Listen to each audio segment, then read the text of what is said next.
दीदी अभी ये कथा वाचकों में एक माहौल क्रिएट हो रहा है पूरे देश के अंदर कि आप जो उपदेश देते हैं या जिस तरीके से ये क्या चमत्कार, जैसे बागेश्वर धाम पे जिस तरीके का आरोप लगाए गए हैं कि एक चमत्कार धर्म के साथ में क्या ये जायज़ है क्या कि चमत्कार हो और वो लोगों की ऐसी समस्याएं सुनी जाएं, तो इस चीज़ से आप सहमत हैं क्या? मुझे नहीं पता, मुझे क्योंकि मुझे इस बारे में जानकारी नहीं है। देखिए सबकी अपनी अपनी विद्या है। आप मुझसे मेरी कथा के बारे में पूछेंगे तो मैं आपको स्पष्ट रूप में बता पाऊंगी क्योंकि मैं उसके बारे में पढ़ रही हूँ। पर कोई और अगर कुछ कर रहे हैं तो वो उनकी पढ़ाई क्या है, वो कैसे कर रहे हैं, मुझे पता नहीं है। तो उस पर अगर मैं टिप्पणी करती हूँ तो मैं गलत हूँ। आप गृहस्थ आश्रम में कब प्रवेश करेंगे? तो मैं तो करूँगी। आध्यात्म का मतलब ये नहीं है कि मैं शादी नहीं करूँगी, बिल्कुल करूँगी।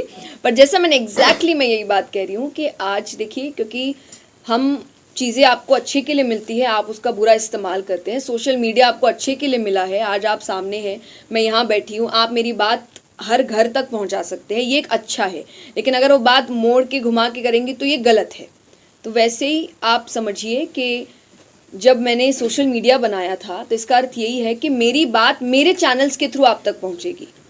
पर लोग अलग अलग चैनल, फेक चैनल बनाकर कह रहे हैं कि ऐसे हो रहा है, वैसे हो रहा है। तो अगर मेरी शादी होगी तो मेरे चैनल से बता दी जाएगी आप। देश को हिंदू राष्ट्र बनाने की जो कवायद चल रही है, ऐसा ही मांग कर रहे हैं वो लोग, और उसका भी एक बीड़ा जो एक युवा संत ने उठा रखा है। मैं आपसे जानना चाह रहा हूँ, इस मामले से आपका सरोकार है तो क्या है, क्या बोलना चाहिए आपसे? देखिए, मैं क्योंकि आप जिस क्षेत्र में जा रहे, थोड़ा पॉलिटिक्स की ओर भी चला जाता है, जिससे मैं कभी भी जुड़ी हुई नहीं रहती हूँ। जैसा मैंने कहा, आप मुझसे मेरी कथा की बात करिए, श्रीमद् भागवत की बात करिए, तो सनातन धर्म को आगे ले जाना, भगवान की बातों को आगे ले जाना, लोगों को जागरूक करना कि आप अपने धर्म के लिए जागरूक होइए, आप अपनी कथाओं को जानिए। जो हम कथाओं में रोज़ बात कर रहे हैं कि हम बच्चों को भी इधर उधर की कहानियाँ सुनाते हैं, जबकि आपके खुद की कथाओं में, शास्त्रों में इतनी कहानियाँ हैं, कथाएं हैं, कृष्ण की है, श्री राम की है, तो आप उसको सुनाइए, उसको आगे बढ़ाइए।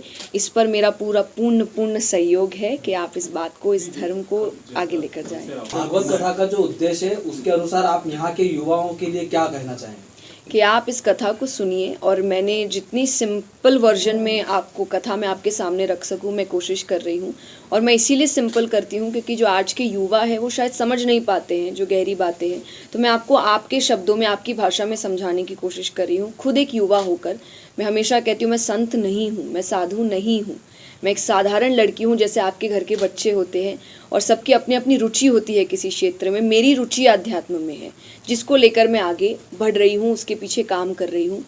तो मेरी यही इच्छा है कि मेरे जैसे जो युवा है, जो आज के समय बहुत कंपटीशन के साथ जी रहे हैं, चाहे करियर है, चाहे जो दुनिया बदल रही है इतनी जल्दबाजी में, उसमें वो डिप्रेशन, एंजाइटी, दिक्कतें हैं, उन सब का इलाज है आपके शास्त्र। आपका नाम जया शर्मा है, आपका जया किशोरी कैसे पड़ा नाम? किसने बताया? ये मेरे गुरुजी हैं, मेरे बड़े हैं। उन्होंने, जैसे हम हमेशा कहते हैं कि घर के जो लड़के होते हैं हम उनको प्यार से कन्हैया कहते हैं, अरे हमारे घर का कान्हा है, तो लड़की घर की राधा क्यों नहीं हो सकती? इसीलिए उन्होंने, मैं छोटी सी उनके पास आई थी, उन्होंने मुझे किशोरी कहना शुरू किया था।